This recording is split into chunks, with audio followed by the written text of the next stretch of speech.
اعوذ باللہ من الشیطان الرجیم بسم اللہ الرحمن الرحیم رب اشرح لی صدری ویسر لی امری واحلل عقدۃ من لسانی یفقهوا قولی رب زدنی علما یا فتاح وبک نستعین رب یسر ولا تعسر وتمم بالخیر رب یسر ولا تعسر وتمم بالخیر رب زدنی علما رب زدنی علما رب زدنی علما اللہم رب زدنی علما۔ تو یہ دعا آپ کے ساتھ ساتھ یہ کلمات آپ پڑھ لیں اور اللہ تعالیٰ سے استقامت کی دعا کرتے ہوئے انشاءاللہ ہم سورۃ النساء شروع کرتے ہیں۔ اللہ تعالیٰ جو کچھ اس میں سیکھیں گے سمجھیں گے اس پر عمل کرنے کی توفیق نصیب فرمائے اور دوسروں کو سکھانے کی توفیق نصیب فرمائے۔ یہ آپ کے سامنے سورۃ النساء ہے۔ ہم پہلے ابتدا میں اس کے کچھ قواعد عرض کر دیتے ہیں تاکہ مفہوم ذہن میں رہے۔ سورۃ النساء، سورت کا نام سورۃ النساء ہے اور نساء یہ امرأتن کی جمع ہے، مطلب نساء کا مطلب عورتیں، امرا عورت اور نساء عورتیں۔ نام سے واضح ہے کہ یہ وہ سورت ہے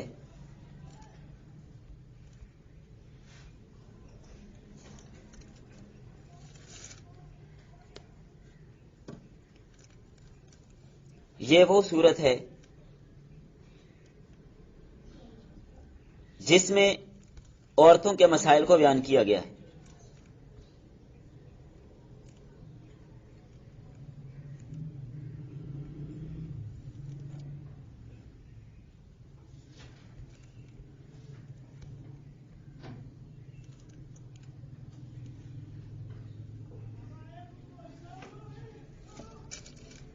عورتوں کے حقوق بیان کیے گئے، عورتوں کے متعلق کثیر احکام اس سورت کے اندر بیان ہوئے ہیں، اس لیے سورت کا نام سورۃ النساء ہے۔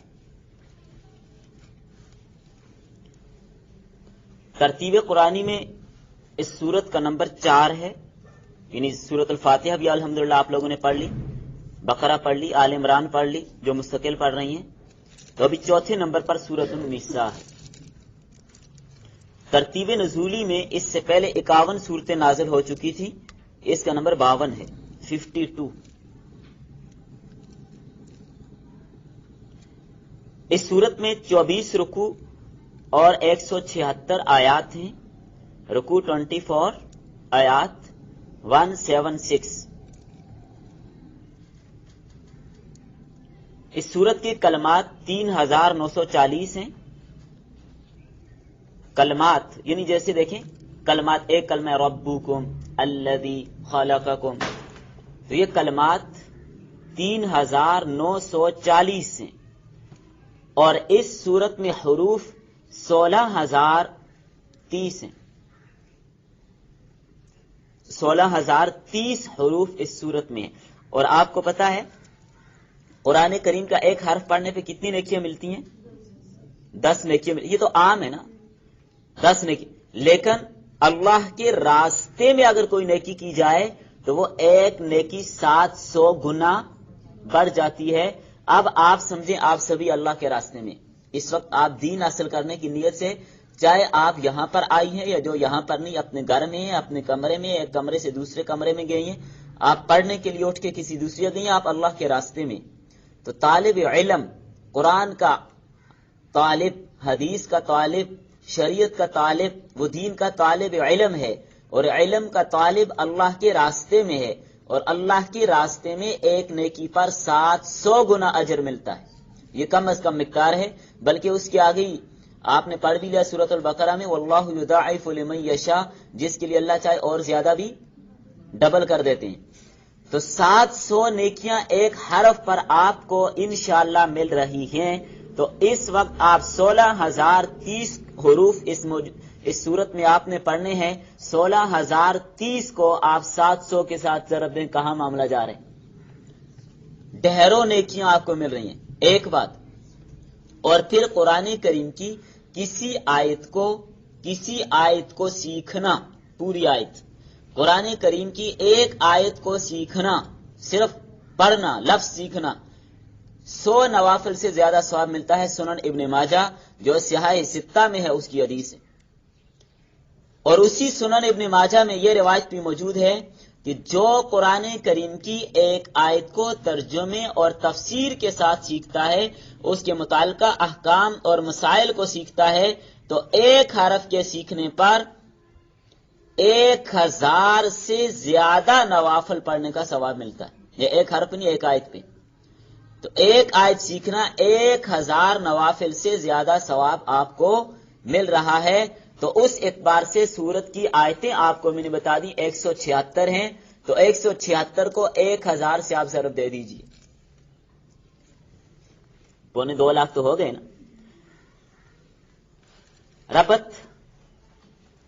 ربط کا مطلب یہ ہوتا ہے کہ قرآن کریم کی ہر آیت، قرآن کریم کی ہر سورت پہلی سورت کے ساتھ تعلق رکھتی ہے، کسی نہ کسی جوڑ اور مناسبت کی وجہ سے اگلی آیت پہلی آیت کے بعد ذکر کی جاتی ہے، اور اس اگلی سورت پچھلی سورت کے بعد ذکر کی جاتی ہے، اس کا کوئی ربط اور تعلق ہوتا ہے۔ سورت آل عمران کا اختتام، ربط نمبر 1، سورہ آل عمران کا اختتام تقوی کے حکم سے ہوا، جو کہ آپ نے پڑھ لیا، یا ایھا الذین آمنوا اصبروا وصابروا ورابطوا واتقوا اللہ لعلکم تفلحون۔ سورت آل عمران کا اختتام تقوی کے حکم سے ہوا، اور سورت النساء کی ابتدا تقوی سے ہوئی، یا ایھا الناس اتقوا، وہاں اختتام تقوی پہ ہو رہا ہے اور یہاں پہ ابتدا تقوی سے ہو رہی ہے، تو دونوں کی ابتدا اور آغاز میں خاص مناسبت ہو گئی کہ حقوق اور قرابت کی رعایت میں تقوی کی بھی ضرورت ہوگی، اور صبر کی بھی خاص ضرورت ہوتی ہے، تب حقوق کی رعایت ہوتی ہے۔ اس صورت میں احکام قرابت کو خاص انداز سے ذکر کیا گیا ہے، جو تقوی کے بغیر مشکل ہیں۔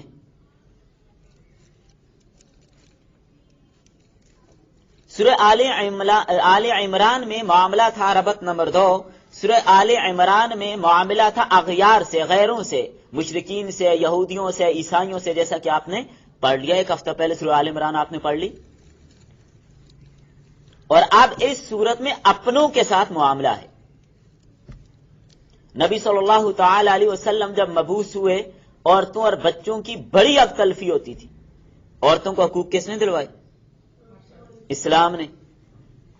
عورتوں کو جائیداد سے محروم کیا جاتا تھا، کہتے تھے وارث تو صرف وہ ہوگا جو میدان میں لڑ سکتا ہے، جو لڑ نہیں سکتا وہ وارث نہیں ہوتا، اس کو کچھ بھی نہیں ملے گا۔ تو وراثت پہ قابض ہو جاتے، بچوں کو پوچھتے تک نہیں تھے۔ بہنوں کی وراثت پہ آج بھی قبضے ہو رہے ہیں کہ نہیں ہو رہے؟ انشاءاللہ اس پہ تفصیلاً بات ہو رہی، تفصیلاً اس پر انشاءاللہ بات ہو جائے گی کہ عورت کی وراثت کا حق ہے یا نہیں ہے، بہن کی وراثت کو کیوں دبایا جا رہا ہے، اور عورتیں اگر معاف کر دیں اپنے بھائیوں کو تو معاف ہوگا یا نہیں ہوگا، یہ انشاءاللہ اگلی آیات میں اسی صورت میں آپ تفصیلاً پڑھ لیں گے۔ ربط بھی سمجھ لیا۔ مضامین صورت، ایک نظر اس پوری صورت میں مضمون کیا کیا ہے، ایک خلاصہ، چاہے تو اپنے پاس نوٹ کر لیں، نہیں تو اپنے ذہن میں رکھیں۔ زیادہ تر خواتین سے متعلق اس صورت میں حقوق اور مسائل بیان ہوئے۔ عیسائی لوگ اور ہندو لوگ عورت کو وراثت سے محروم رکھتے تھے، حقدار نہیں سمجھتے تھے، تو اس صورت کے اندر اللہ تعالیٰ نے خواتین کے احکامات اور حقوق کو ذکر کیا تاکہ لوگ غیر مسلموں کی رسم و رواج کو چھوڑیں اور خواتین کو وراثت سے محروم نہ رکھیں۔ وراثت کے بہت سارے دیگر احکام بیان ہوئے، کس کا کتنا ایسا ہوتا ہے وہ انشاءاللہ اپنے مقام پہ آپ پوری تفصیل جانیں گی انشاءاللہ، اور وراثت کو تقسیم کیسے کریں گے وہ بھی آپ کے سامنے خلاصہ آ جائے گا۔ اس صورت میں نکاح، خانگی زندگی کے مسائل بیان کیے گئے، تعدد ازواج کا مسئلہ بیان کیا گیا، ترکہ کی تقسیم اور میراث کی تقسیم بیان کی گئی، بدکار لوگوں کا انجام اور سزا کو بیان کیا گیا، توبہ کا مسئلہ بیان کیا گیا، طلاق کے مسائل بیان کیے گئے، نکاح کا فلسفہ کیا ہے اسے بیان کیا گیا، محرمات کو بیان کیا، کن کن عورتوں سے نکاح نہیں ہو سکتا، یتیموں، مسافروں، پڑوسیوں کے حقوق بیان کیے گئے، لین دین کی درستگی کے مسائل یعنی خرید و فروخت کی درستگی کے مسائل یعنی صفائی معاملات کو بیان کیا گیا. گھریلو معاملات کیسے چلائیں اس کو بیان کیا گیا، عورتوں کے لیے بہت ضروری ہے. خاوند کا درجہ کیا ہے اس کو بیان کیا گیا. نماز کی شرائط کیا ہیں اسے بیان کیا گیا. تیمم غسل کے مسائل بیان کیے گئے. بیچ میں اہل کتاب سے خطاب کیا گیا، اپنے مقام پہ بات واضح ہو جائے گی. اور یہ بات بھی بتائی گئی کہ کامیابی نبی صلی اللہ علیہ وسلم پر ایمان لانے میں ہے. اللہ کی راہ میں جہاد اور کمزوروں کی مدد کا حکم دیا گیا. اس صورت میں منافقین کے حالات بیان کیے گئے. صلح اور جنگ کے احوال بیان کیے گئے. ناحق قتل کرنا کیا ہے اس کو بیان کیا گیا اور قتل کرنے کی ممانعت کو بیان کیا گیا. اگر کفار زندگی تنگ کر دیں تو کیا کرنا ہے، کسی دارالاسلام کی طرف ہجرت کر جانی ہے، اس کو بیان کیا گیا.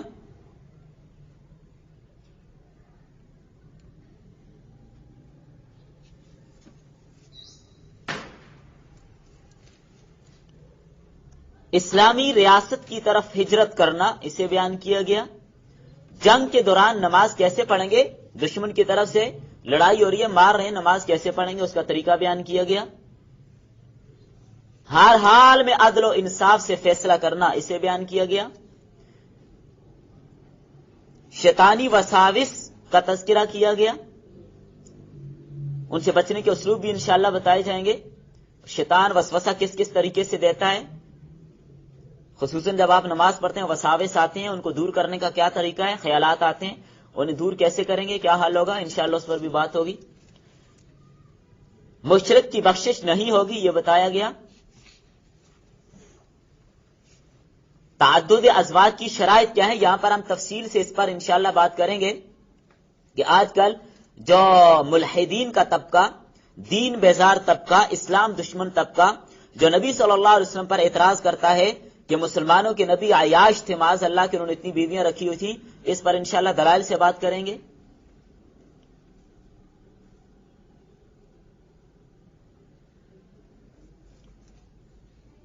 مسلمانوں کی سچی شہادت کو بیان کیا گیا.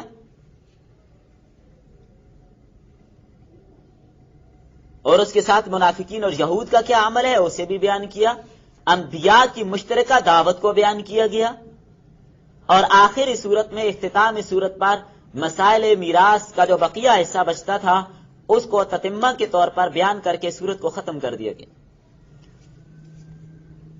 آج یہ سبق میں پہلی آیت میں دیکھیے، توجہ سے دیکھیے، ایک ایک لفظ کو دیکھیں. یا یہ حرف ندا ہے، خطاب کیا گیا ہے. یا ایھا الناس، اے انسانو، اے لوگو. اتقو، ڈرو. جمع ہے اتقو، سب کو کہا گیا سارے ڈرو. ربکم، رب کم تمہارا، اپنے رب سے، اپنے رب سے ڈرو. کون سا رب؟ الذی، وہ رب. خلقکم، اس کو حالہ نہیں پڑھیں گے، خا پڑھیں گے. ہا کے ساتھ حلق ہونا، مونڈنا، سر مونڈنا، وہ حلق ہوتے. یہ خا سے خلق ہے، اس لیے ایک نقطہ محرم سے مجرم بنا دیتا ہے.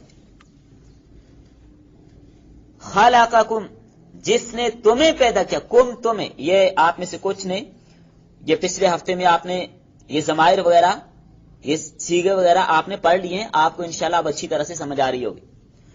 خلقکم، جس نے تمہیں پیدا کیا. کہاں سے پیدا کیا؟ من نفس واحدۃ، واحد آپ کو پتہ ہے ایک کو کہتے ہیں. من نفس واحدۃ، من سے نفس، نفس واحدہ ایک نفس سے، ایک جان سے. وہ کون ہے، کیا ہے، آگے بات آ رہی ہے. وَخَلَقَ مِنْهَا، اور خلق پیدا کیا، منہا اس نفس سے. وَخَلَقَ مِنْهَا، اور پیدا کیا اللہ نے اس نفس سے، زوجہا، اس کا جوڑا. بیوی کہہ دیں، جوڑا کہہ دیں. وَبَثَّ مِنْهُمَا اور بکھیرے ان دونوں سے، ہما ضمیر آپ نے پہلے پڑھ لی تھی تثنیہ کی، ہما من سے، ہما دونوں، ان دونوں سے، ہوا ہما ہم، ہیا ہما ہن، یہ ساری آپ نے پڑھ لی. رجالن کثیرا بہت سارے مرد، رجالن کثیرا بہت سارے مرد، ونساء اور عورتیں، انہی دونوں سے یعنی حضرت آدم اور حضرت حوا سے بہت سارے مردوں کو آگے پھیلا دیا، دنیا بھری ہوئی ہے لوگوں سے. واتقوا اللہ اور ڈرو اللہ تعالی سے، الذی وہ تساءلون بہ کہ تم سوال کرتے ہو اس کے نام پر، والارحام اور قرابت داری سے، ان اللہ بے شک اللہ تعالی علیکم رقیبا تم پر نگران ہے. رقیب نگران، محافظ، اللہ تم پر نگران ہے. ترجمہ آپ نے پڑھ لیا، ساتھ ساتھ دوبارہ بھی پڑھیں گے. ابھی آپ اس کی تفسیر میں آ جائیے. یا ایھا الناس اتقوا ربکم، اے لوگو ڈرو اپنے پروردگار سے. رب کہتے ہیں پالنے والے کو. رب جو آہستہ آہستہ تدریجن تربیت کر کے پروان چڑھاتا ہے اس کو رب کہتے ہیں. والدین اپنے بچے کے لیے کیا ہوتے ہیں؟ مربی. تو والدین اپنے بچے کی آہستہ آہستہ کیا کرتے ہیں؟ تربیت کرتے جاتے ہیں. چھوٹا بچہ ہوتا ہے وہ دودھ پیتا ہے، پھر کرتے کرتے کھانے پہ لگ جاتا ہے، اس کو سنبھالنا، اس کی تربیت. اللہ نے والدین کے دل میں محبت ہی ایسے ڈالی ہے، اگر والدین کے دل کے اندر یہ والی محبت اور پیار نہ، بچے کی تربیت کون کرے؟ اس لیے مجازی طور پر والدین کو بھی رب کہتے ہیں. جو آقا ہوتا ہے غلام کا اس کو بھی رب کہتے ہیں، کیونکہ اس کی پرورش کرتے، اس کو سنبھالتے ہیں، اس کو خرچہ دیتے.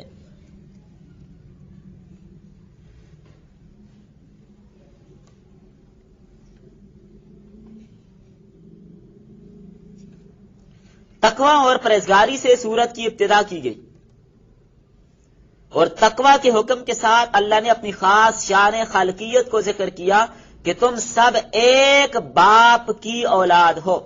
جس ذات نے تمہیں اپنی قدرت کاملہ سے پیدا کیا اسی سے ڈرنا ہے. پیدا جس نے کیا، ڈرنا بھی اسی سے. اس کے احکام کو ماننا ہے، تقوی اختیار کرنا ہے، اور یہ بہت ضروری ہے.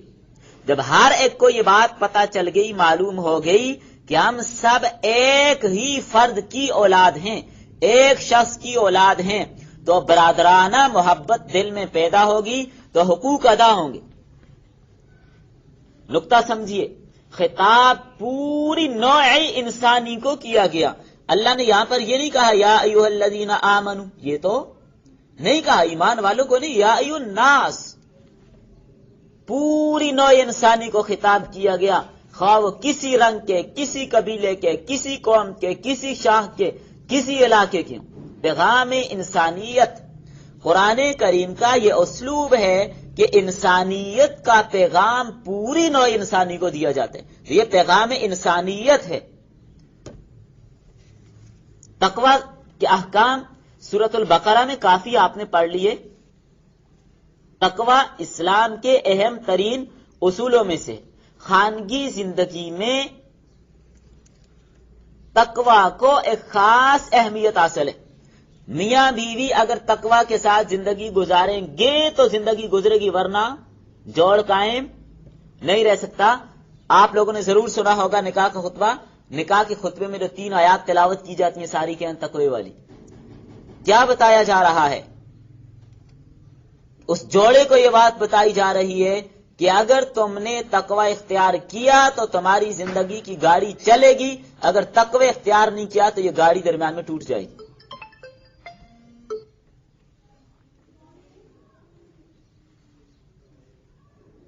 حضرت ابی بن کعب رضی اللہ تعالیٰ عنہ سے سیدنا عمر فاروق رضی اللہ عنہ نے سوال کیا، ابی تقوی کی وضاحت کرو، تقوی کیا چیز ہے؟ حضرت ابی بن کعب فرمانے لگے کہ آپ کا کسی ایسے راستے پہ گزر ہوا ہوگا جو خاردار، جھاڑیوں والا، کانٹے دار، وہاں سے کیسے گزرتے ہیں؟ تو فرمایا دائیں بائیں سے، ہر سمت سے اپنے کپڑے کو ایسے لپیٹ کے گزر جاتا ہوں کہ کہیں پر کپڑا الجھے نہ، اٹک نہ جائے کانٹے سے. فرمایا اسی کا نام تقویٰ ہے. گناہ ہر طرف، دائیں بائیں آگے پیچھے ہر سمت گناہ ہو رہے ہیں، اپنے آپ کو لپیٹ کے نکل جائیں، اسی کا نام تقویٰ ہے.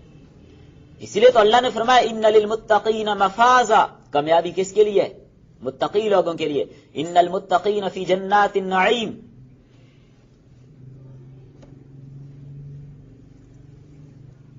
تقویٰ کہاں ہوتا ہے؟ التقویٰ ہا ہونا، دل میں. دل کی طرف اللہ کے رسول نے اشارہ کر کے فرمایا تقویٰ ہاں ہونا، تقویٰ دل میں ہوتا ہے. تقویٰ ایسی کیفیت اور طاقت کو کہتے ہیں جو انسان کو اللہ کی نافرمانی سے روکے، اس کا نام تقویٰ ہے. تقویٰ کس کو کہتے ہیں؟ ایسی کیفیت اور ایسی طاقت جو انسان کو اللہ کی نافرمانی سے روکے اور حق بات پہ جمائے رکھے، اس کو تقویٰ کہتے ہیں. فرائض و واجبات کی پابندی اور حرام سے بچنا، گناہوں سے بچنا، اسی کا نام تقویٰ. چلے اس پہ کافی بات ہو گئی. نفس واحدہ پہ آ جائیے. ایک جان سے مراد کیا کہ ایک جان سے پیدا کیا. ترجمہ آپ نے پڑھ لیا، من نفس واحدہ، تم سب کو ایک جان سے پیدا کیا. تو ایک جان سے مراد حضرت آدم علیہ السلام. تقریباً 4000 زبانیں بولنے والی یہ مخلوق، کالے گورے سفید گندمی شرقی غربی مرد عورتیں، سب کس کی اولاد ہیں؟ حضرت آدم کی اولاد ہے. یا ایھا الناس انا خلقناکم من ذکر و انثی وجعلناکم شعوبا. اے لوگو، ہم نے تمہیں ایک مرد اور ایک عورت سے پیدا کیا اور پھر تمہارے چھوٹے اور بڑے قبیلے بنائے. کیوں بنائے؟ وجعلناکم شعوبا، سورہ حجرات میں آپ نے تفصیلاً پڑھنا انشاءاللہ. کیوں بنائے؟ لتعارفوا، تاکہ آپس میں ایک دوسرے کو پہچان سکو. مثلا ایک آدمی کا نام بھی عبداللہ، دوسرے کا بھی عبداللہ، تیسرے کا بھی عبداللہ. اب بولا جاتا ہے جی عبداللہ نے یہ کام کیا ہے. کون سے عبداللہ نے؟ وہ عبداللہ جو بٹ ہے، وہ عبداللہ جو پٹھان ہے. قبیلے اس لیے بنائے کہ پہچان ہو، ورنہ اولاد آدم ہے سبھی. اس اعتبار سے کسی کو کسی پر کوئی فوقیت حاصل نہیں، سب حضرت آدم کی اولاد ہے.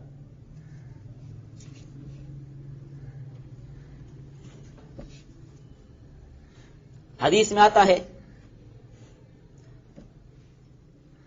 حضرت آدم علیہ السلام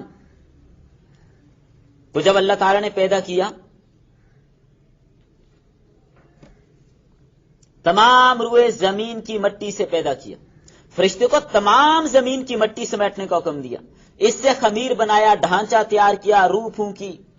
سورہ بقرہ میں آپ نے تفسیر پڑھ بھی لی ہے. تو جس طرح زمین کے مختلف حصوں کی مٹی مختلف ہوتی ہے، اب ہر جگہ کی مٹی کا رنگ ایک ہوتا ہے؟ بالکل نہیں. کوئی سفید، کوئی کالی، کوئی صاف، کوئی نرم، کوئی پتھریلی، کوئی ریتیلی، کوئی چکنی، الگ الگ ہوتی ہے نا. تو اسی طرح نسل انسانی کے افراد کے مزاج بھی الگ الگ ہوتے. کوئی میٹھے مزاج والا، کوئی سخت مزاج والا، کوئی ترش مزاج والا، کوئی کالا، کوئی سفید، کوئی گورا، کوئی گندمی، ایسے ہی ہوتا ہے. تو مسئلہ بھی واضح ہو گیا کہ سبھی انسان حضرت آدم کی اولاد سے ہیں، حضرت آدم سے پیدا ہوئے. ابتدائی انسانیت کیا ہے؟ اللہ نے حضرت آدم علیہ السلام کو مٹی سے بنایا، پھر آگے ان سے اولاد چلے. تو ڈراؤن کا نظریہ کیا ہو گیا؟ باطل ہوا کہ انسان پہلے بندر تھا، پھر پروان چڑھ کے انسان بنا. وہ ہوگا، ہم نہیں ہیں. بات سمجھ آ رہی ہے؟ بات یہ تو ہوا ہے کہ انسانوں سے اللہ ناراض ہوئے، ان پر پھٹکار اور غضب آیا، ان کو بندر بنایا. لیکن کبھی آپ نے تاریخ میں یہ بات نہیں سنی ہوگی کہ بندروں کو انسان بنایا. وَخَلَقَ مِنْهَا زَوْجَهَا، اسی سے انسان کا جوڑا پیدا کیا. حدیث میں آتے حضرت حوا کو آدم علیہ السلام کی پسلی سے پیدا کیا. ایک پسلی کو ان سے الگ کیا گیا.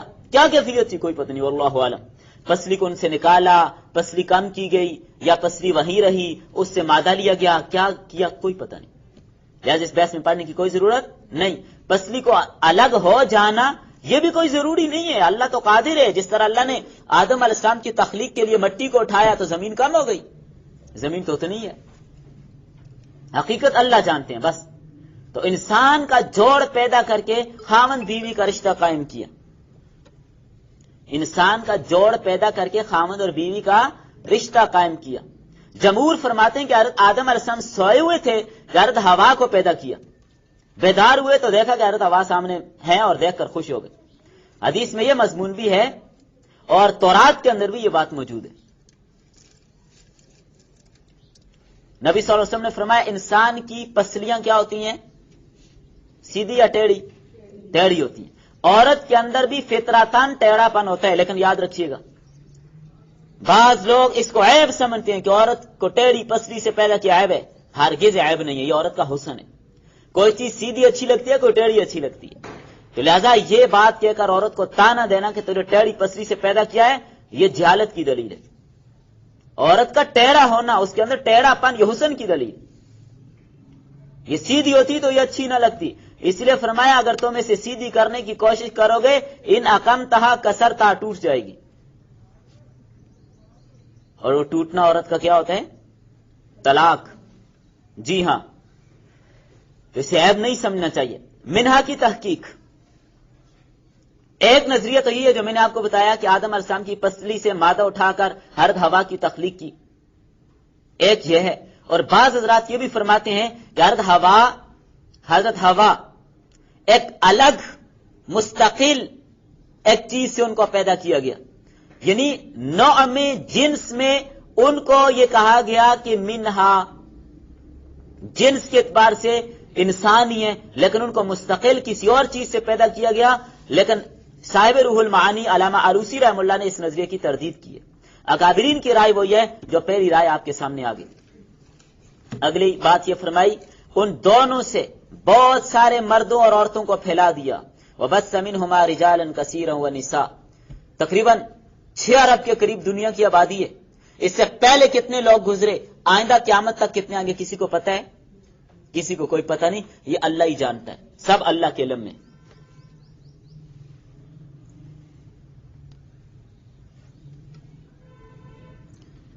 وَاتَّقُوا اللَّهَ الَّذِي تَسَاءَلُونَ. میرے حال میں بس کر دیتے ہیں، وقت تقریباً پورا ہو گیا. تو یہ آیت کا یہ جملہ مستقل ہے، یہ تھوڑا سا تشریح طلب ہے. یہ ابتدائی آیات میں ذرا زیادہ تشریح، اور آج کے دن تو چونکہ پہلا دن تھا آپ کا انتظار بھی کافی کرنا پڑا، اور اس کے ساتھ ساتھ یہ بھی ہوا کچھ سورت کی ابتدائی باتیں تھیں، اس حوالے سے بھی بات ہو گئی. باقی جو آیت کے آخری حصے میں وَاتَّقُوا اللَّهَ الَّذِي تَسَاءَلُونَ بِهِ وَالْأَرْحَامَ، اس کا کیا مطلب ہے، صلہ رحمی کی اسلام کے اندر کیا حقیقت ہے اور صلہ رحمی کیسے کی جائے گی، اس کے فضائل کیا ہیں اور نہ کرنے والے کے لیے وعیدات کیا ہیں، یہ چلیں انشاءاللہ ہم کل کے سبق میں پڑھ لیں گے. اچھا، آپ سبھی لوگوں کو سمجھ آ گیا سبق؟